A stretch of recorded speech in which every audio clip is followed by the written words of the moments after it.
Ladies and gentlemen, we've got 2 more comics for the evening. Very excited. Your next comic has performed at the Bridgetown Comedy Festival and has and will perform at SF Sketchfest, which is going on pretty soon. Big fan, Ivan Hernandez, everybody. Give it up. Give it up for John, everybody, and all of the VPs. Yeah! Give it up for all of the VPs. Yeah, us! Alright, let's see, let's get into it. So, I'm a Latin dude. I am. And people constantly think that I'm white. Yeah. And whenever someone thinks I'm white, I feel like it's an insult to my race, but a compliment to my character. Why, Mr. Hernandez, you practically have the wit and demeanor of a white man. Why, thank you, old-timey racist friend. And may I compliment you on your jaunty mustache. Plus, it's not like there's anything that I can mistake white people for.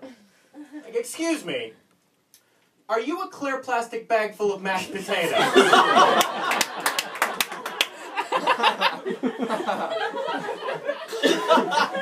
No, I mean ethnically.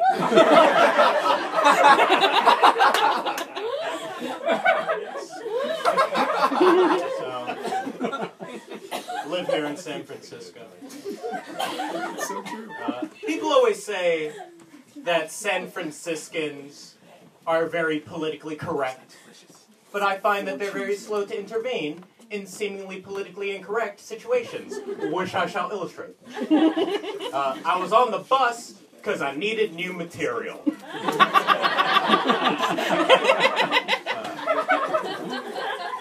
When all of a sudden, this real ornery dude got on board.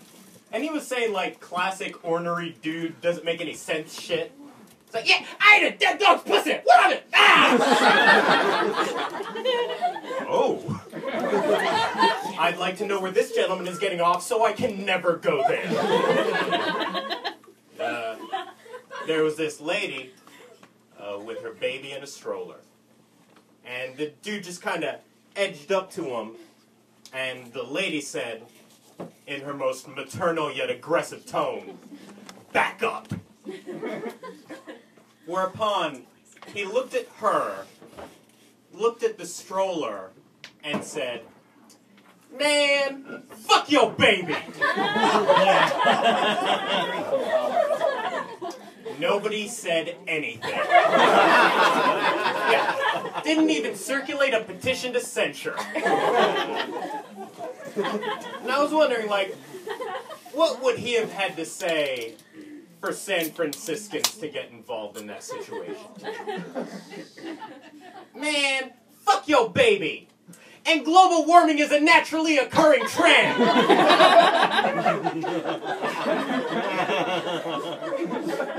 Yo, fuck your child!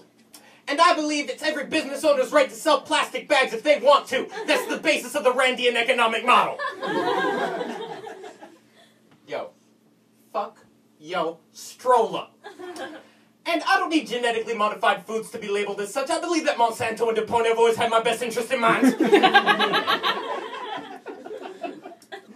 Now, some of you might be asking, Ivan, why didn't you get involved? And it's very simple. I do not care. Apathy's gotten me pretty far in life.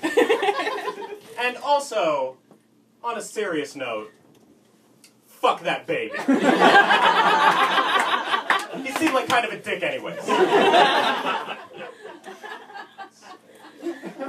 So, I have very specific Latin dude problems.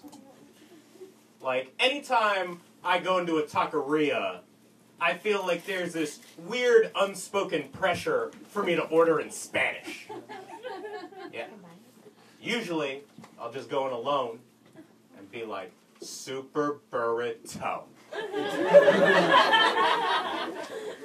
The guy working the register gave me like a little halfway look, and then he'll play a little mental game that I like to call Italian, Jew, or Indian.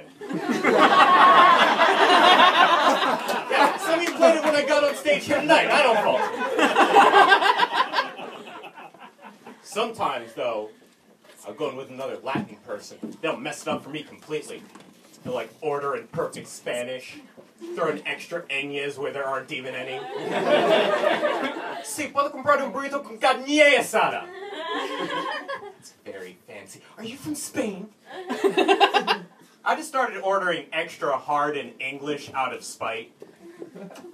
Excuse me, sir, but may I requisition one of your grilled tortilla sandwiches? And may I receive it post-haste, for the war of northern aggression still stands. Now ride, Euripides, ride! Yeah! That's right, horse in the taqueria. They say the health code law doesn't allow it. That's my emotional service pony.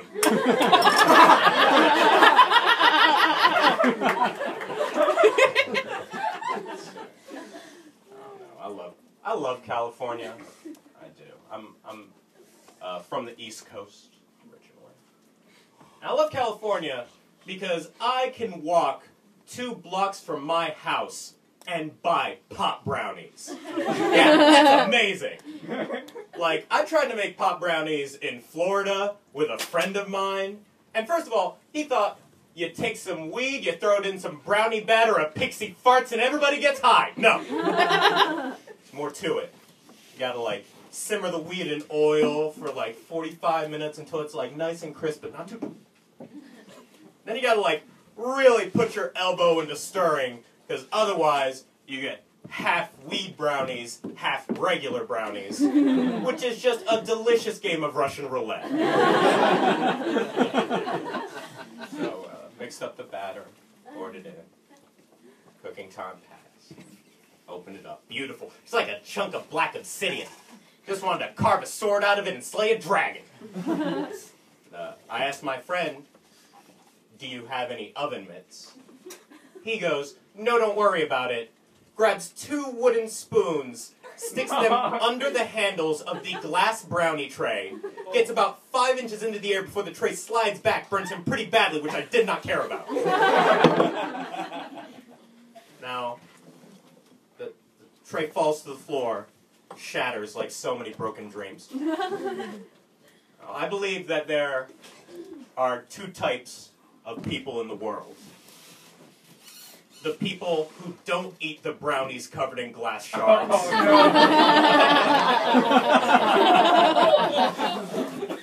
no. And heroes. You know what I am. Let's see. I don't know. I do speak Spanish.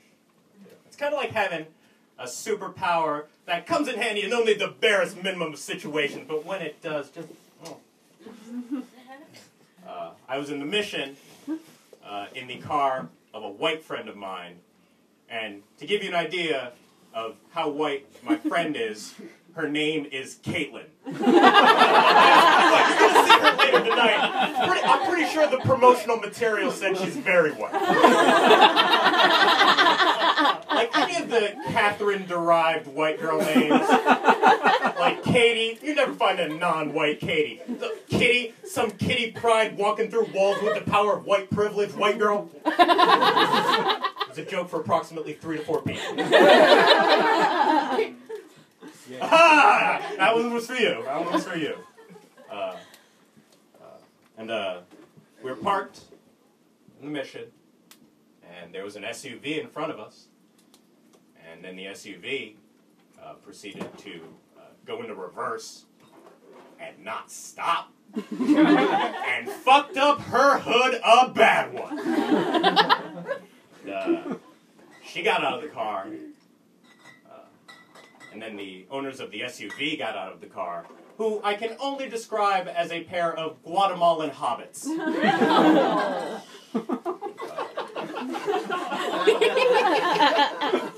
That's true, though. Are you guys offended on behalf of Guatemalans or hobbits? Because let's Listen, that movie wasn't that good. I haven't seen the second one. We won't get into that. Then she pointed at the hood and went, "What? Why did you do this? What are we going to do about this?" And their reply was, "No, we don't speak English, and I don't."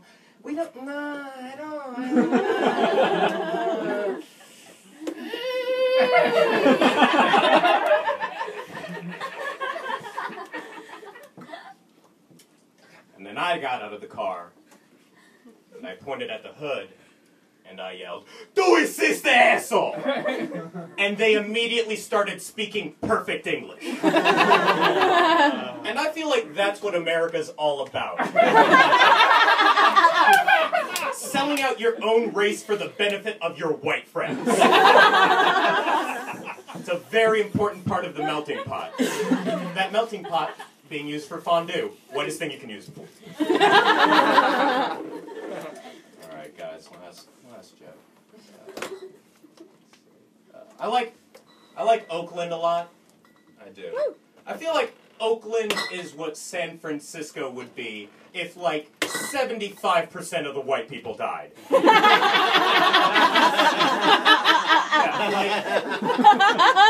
If there was a strain of Ebola that only affected brunches,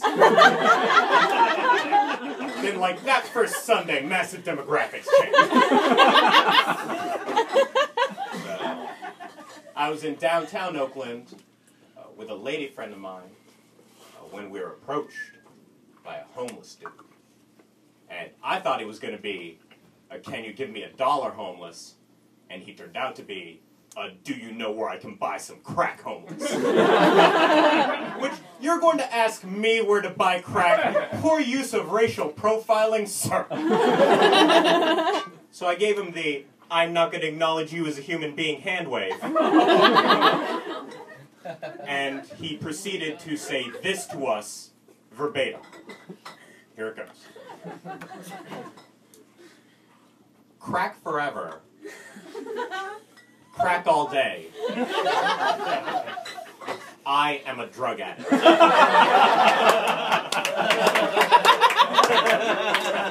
Only it wasn't with such beautiful enunciation and diction. That's an Ivan Hernandez touch.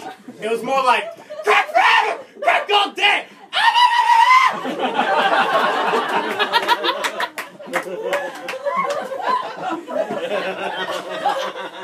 And I pride myself on this. I did not start running until my female friends started running. Like,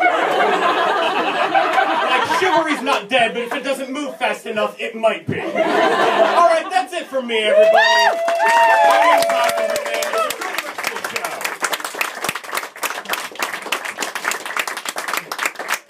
Ivan Hernandez, give it up!